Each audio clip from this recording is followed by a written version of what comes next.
Colegas, buenas noches. El día de hoy voy a tratar un tema relacionado con el desarrollo de las estructuras cognitivas en el proceso de aprendizaje. Voy a tratar este tema en función a la obra de Silvio Vázquez Aguilar. Justamente a través de la experiencia como docente se ha podido determinar que existe dos tipos de aprendizaje, que son aprendizajes considerados como de larga duración.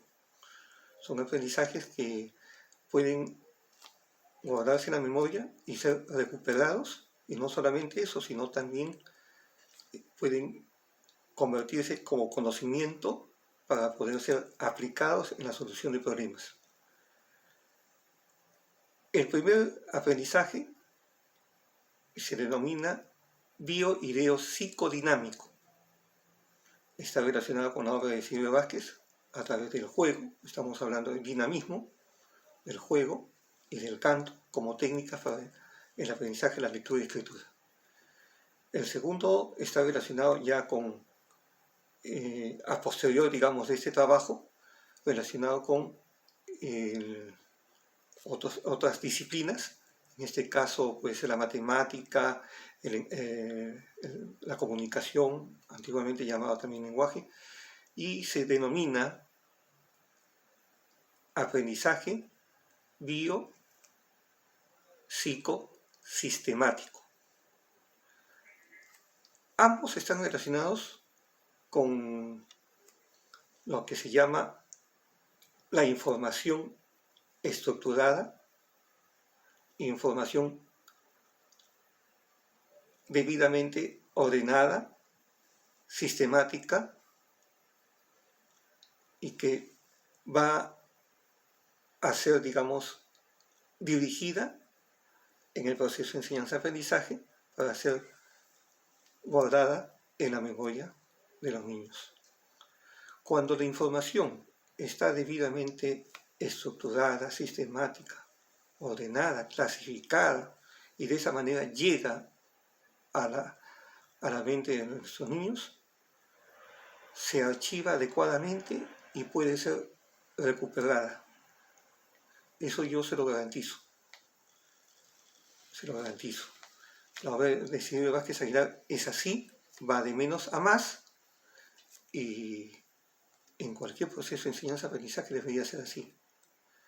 Hoy en día se está trabajando de manera muy aislada, se están enfocando más en temas, en los problemas, dicen, vamos a resolver tal problema, las competencias resuelven problemas, y al final de cuentas estamos trabajando temas dispersos donde nuestras estructuras cognitivas, la información ingresa y se llega a olvidar, y eso no debe suceder. Está en un día, 2 días, de repente en el recuerdo de nuestros estudiantes, pero después se olvida y ya no se utiliza. Yo les voy a explicar lo siguiente. Nuestro cerebro tiende a ser, digamos, como una biblioteca. Imagínense la biblioteca, vamos a hacer una analogía acá. La biblioteca, si está bien ordenada, los archivos, los libros clasificados, la persona que los ha guardado de esa manera, ¿no?, rápidamente va, se dirige, recoge la información que le han pedido y la entrega. El cerebro es casi lo mismo. Cuando la información que guardas, le enseñas a tus alumnos y la guardas de manera ordenada, clasificada, y llega de esa manera en la memoria del niño, el niño con suma facilidad recuerda la información, la evoca y la utiliza como conocimiento para solucionar problemas. Hoy en día nos centramos en el problema y nos olvidamos que el estudiante tiene que tener conocimientos previos para que él pueda manejarlos y poderlos aplicar. Entonces ahí está el error. Cuando queremos enseñar a un niño a sumar, también hacemos casi lo mismo. Nos enfocamos ¿en qué? En el problema, y antes nos enfocamos en la parte operativa de frente, pero no nos habíamos puesto a pensar en qué momento el niño aprendió que 8 más 2 era 10, que 5 menos 2 era 3, como conocimiento.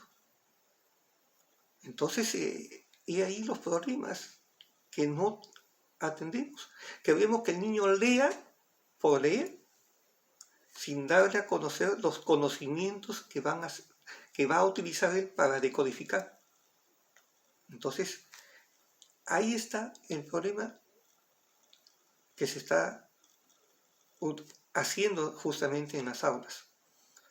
Necesitamos que el niño adquiera los conocimientos para que los pueda utilizar en el proceso de la lectura, de la escritura, en el cálculo y en las demás disciplinas.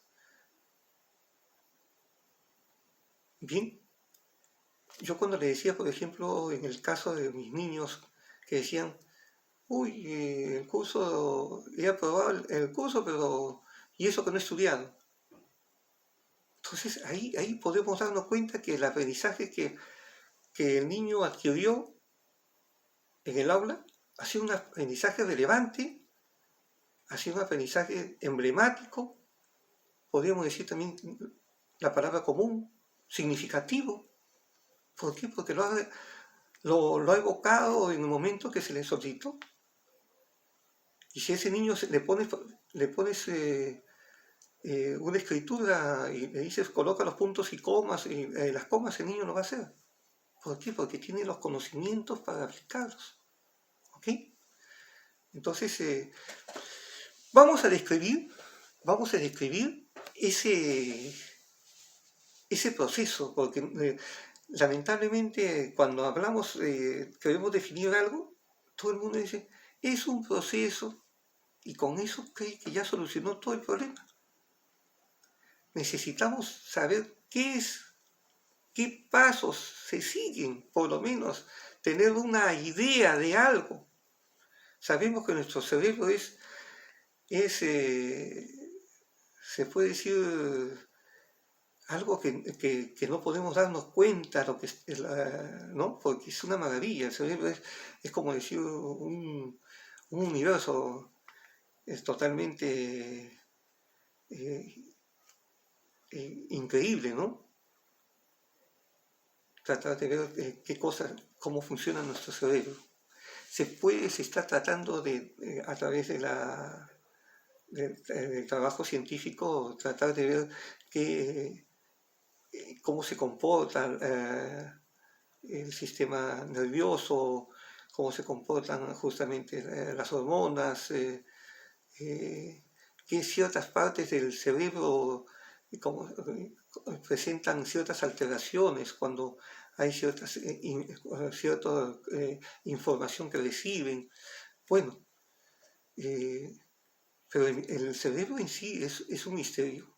Es un misterio que lógicamente yo les puedo describir en estos momentos lo que yo pienso y por qué da resultados. A ver, ¿por qué da resultados? Bien, entonces vamos a describirlo antes que se me acabe el tiempo, porque en realidad el tiempo es tan valioso que necesitamos justamente poderlo ahorrar, ¿no? Les voy a leer, permítanme, les voy a leer lo que yo he descrito así a grosso modo. Les voy a ir explicando poquito a poquito. Dice, el aprendizaje bioideo psicodinámico es el producto de la interacción de las funciones neuropsicolingüísticas del lenguaje. ¿Cuáles son esas funciones?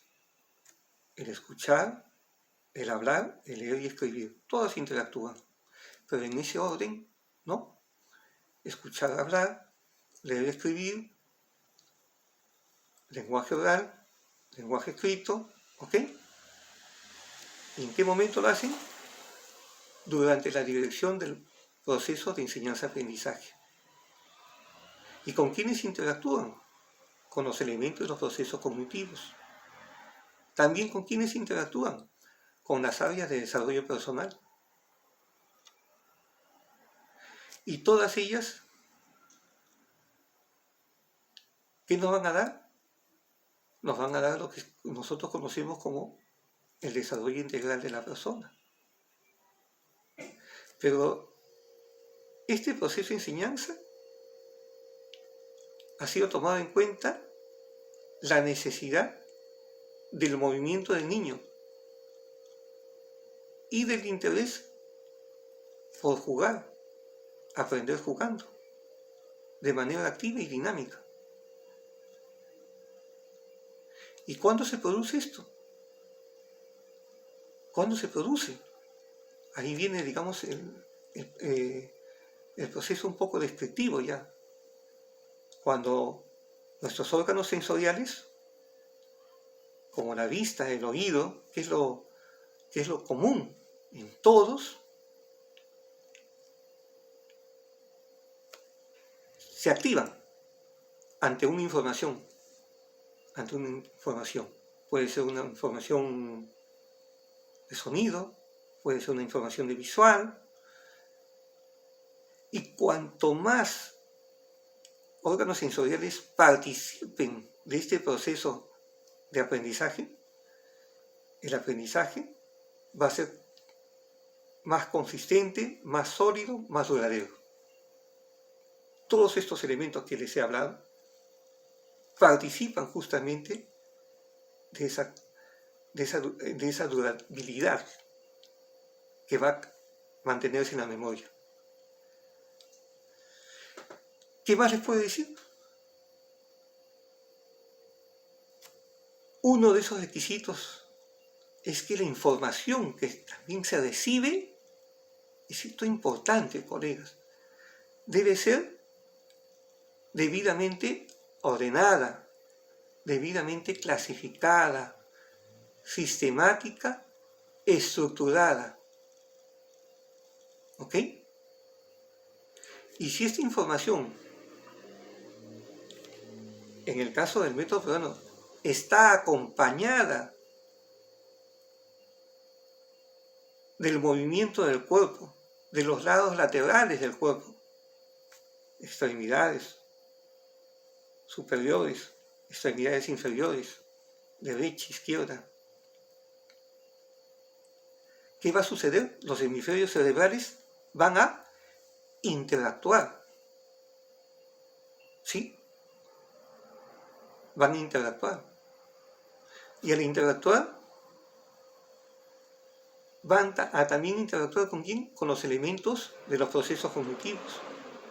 La atención, el estado emocional, se va a activar. Si se mantiene este tipo de trabajo en el proceso, en la parte, por ejemplo, del juego, se mantiene, entonces va a haber motivación, se va a mantener la atención, va a haber una motivación, se va a mantener dentro de todo un proceso, que es lo que creemos. ¿Sí? Luego va a interactuar ¿con quién? ¿Con quién cree que van a interactuar? Con la percepción, muy bien, con la percepción.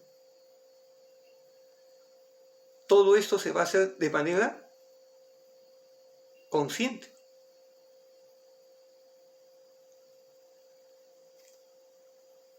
¿Qué va a hacer la percepción? Va a pasar por un momento de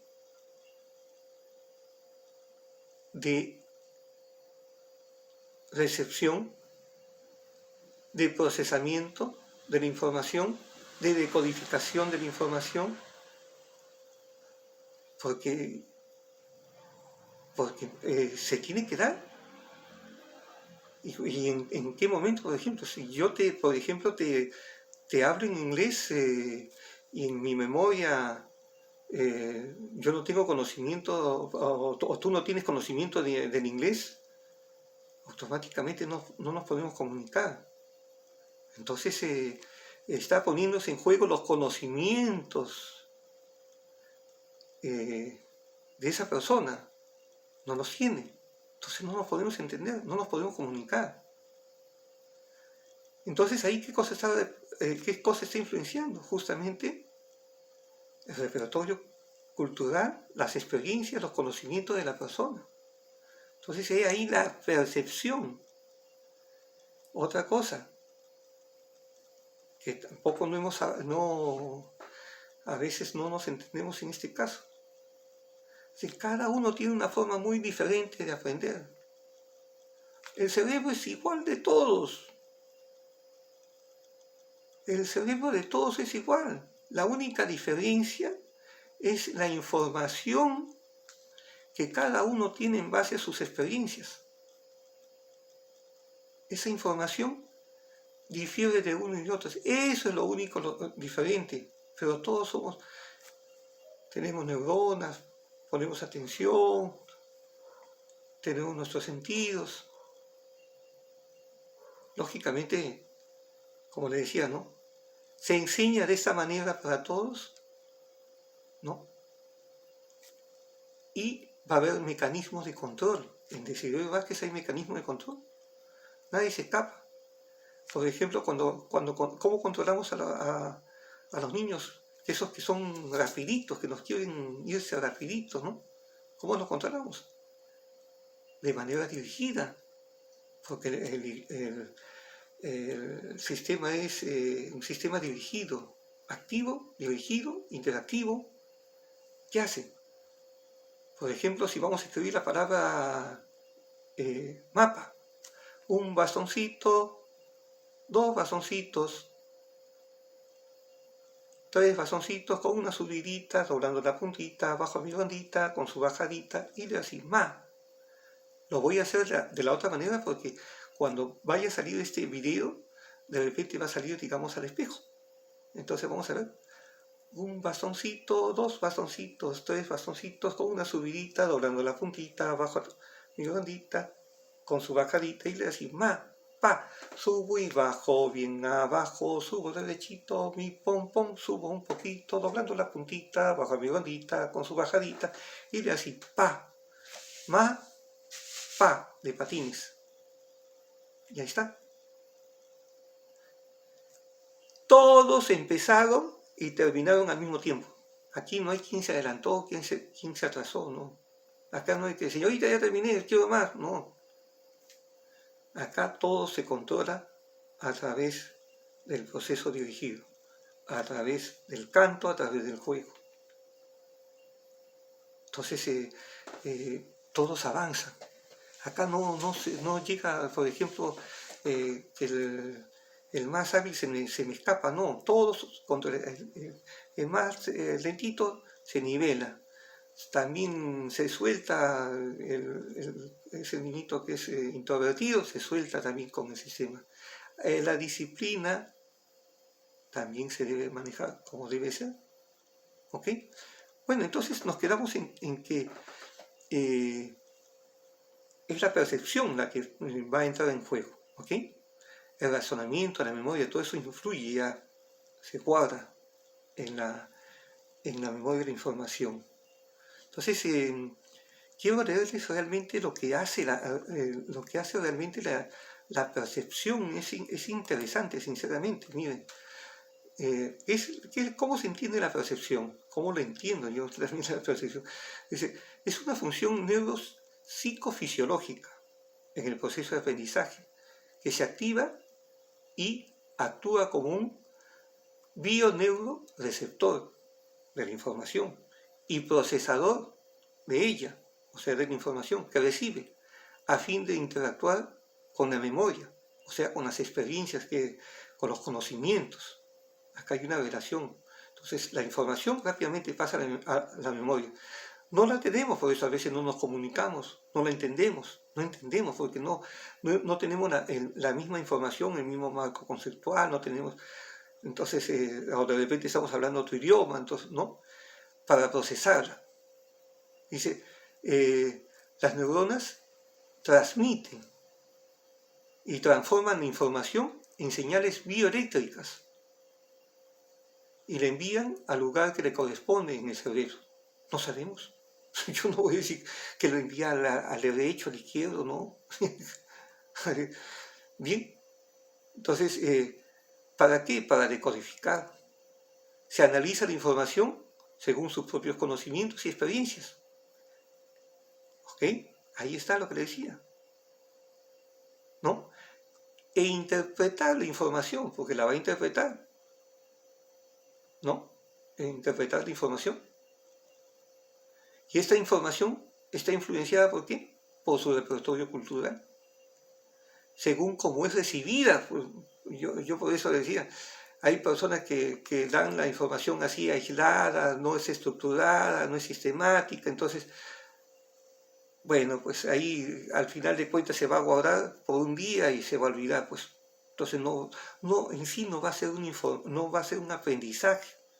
Para mí no existe un aprendizaje de corta duración, ¿no? Entonces es una información que llegó y se perdió, que de repente fue interesante en el momento, que los chiquitos se exigieron algo bonito y ya pasó a la historia, como dice. Pero aquel que aprende de manera estructurada, sistemática, ¿no? ¿Ustedes creen que se van a olvidar esos chiquitos? No, hasta de joven. Dice, según cómo es percibida, ¿sí? Del entorno o por un estímulo interno. ¿Por qué? Porque justamente la percepción también se activa con estímulos internos. Tú te pones a pensar de algo y al final de cuentas tú estás activando tus experiencias, lo que estás trayendo tú a tu mente internamente con la memoria. Y ahí comienzan a haber una interacción. Esa información se puede asimilar o se puede modificar. Tú te puedes dar cuenta que de repente estás equivocada y te das cuenta que ¿cómo se llama? Que la información ha cambiado. No, sí, me doy cuenta que me equivoqué. Entonces, o puede reafirmar lo que tú ya sabes, o puede reforzar lo que tú ya sabes, aumentar, ¿te das cuenta? Qué bonito, ¿no? Entonces, todo eso es entender lo que sucede en nuestro cerebro. Esa es la idea, ¿no? ¿Sí? Guardada ya prácticamente en la memoria, ¿no? Según como nosotros lo hemos guardado, ¿no? Eso para mí tiene que ser duradero. Para eso tiene que ser ordenado, clasificado, sistemático, ¿no? Eso tiene que ser. Y de esa manera se va a poder, digamos, recordar con suma facilidad. Esto está relacionado justamente con nuestra forma de pensar, de sentir y actuar. ¿Y qué es lo que nos hace nuestra forma de pensar? Nuestros conceptos, colegas, nuestros conceptos. ¿Qué concepto tenemos de algo? Por eso en un trabajo de investigación es importante hacer un buen marco conceptual para poder dejar bien establecido lo que nosotros pensamos y en función a ello trabajar.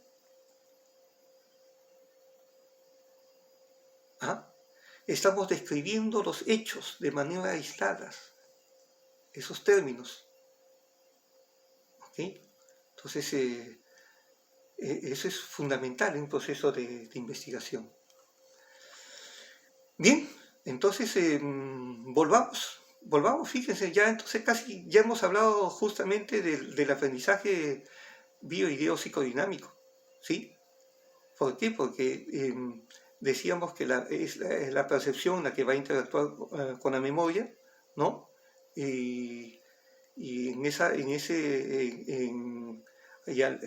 ese interactuar, bien se puede modificar la información o se va prácticamente a guardar, a ampliar, como le decía, ¿no?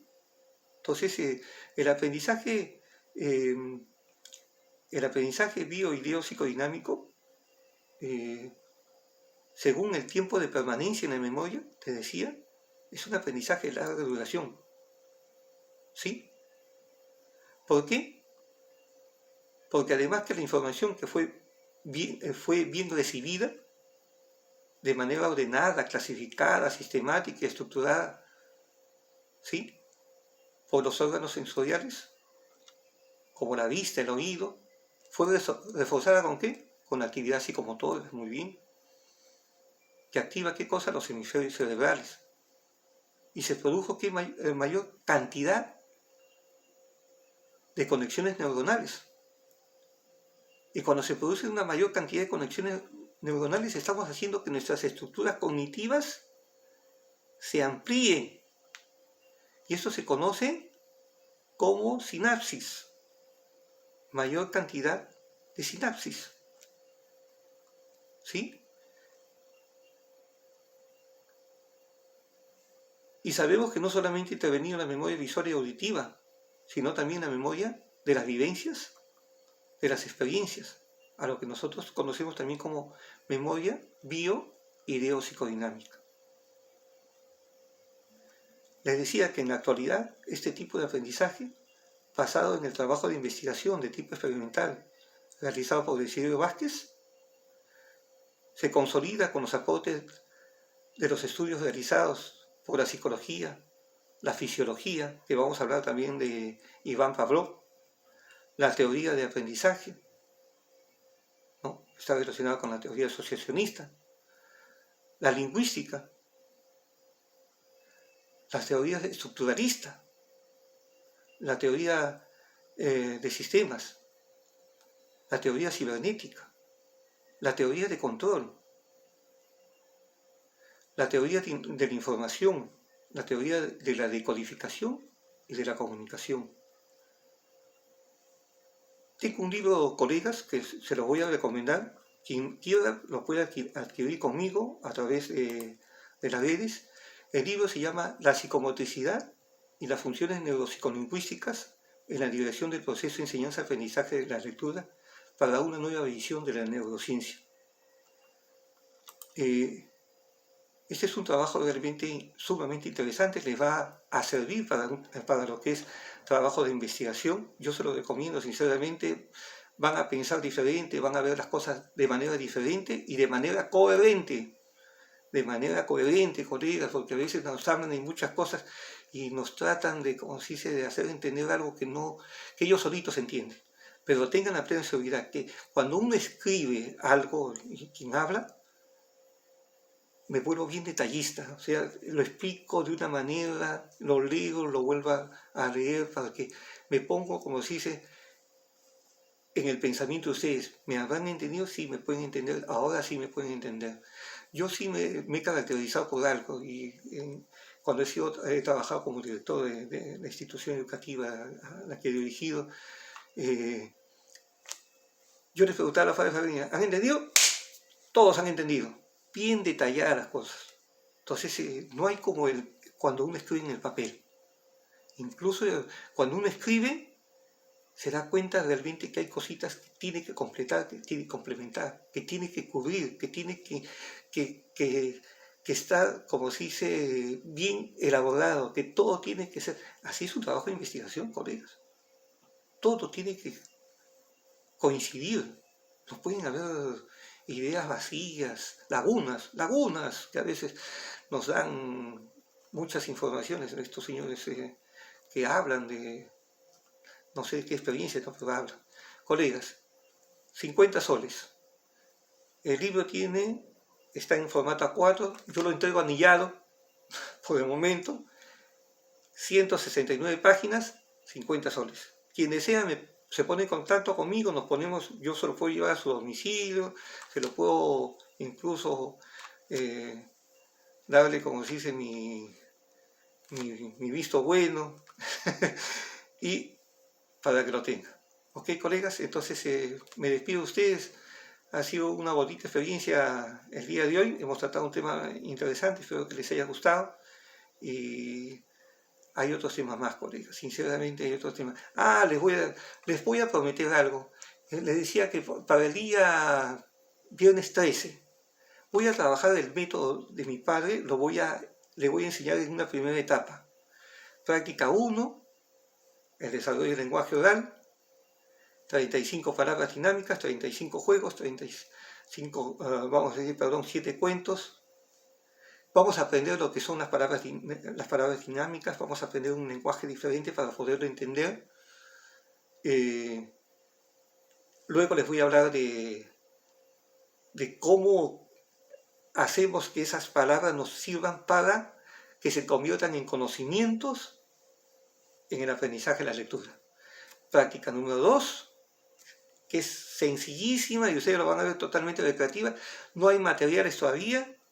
recién en la práctica número 3 hay un material sencillo que está basado en el trabajo se sustenta en el trabajo fisiológico de Iván Pavlov, que también un escándalo va a ser para muchos.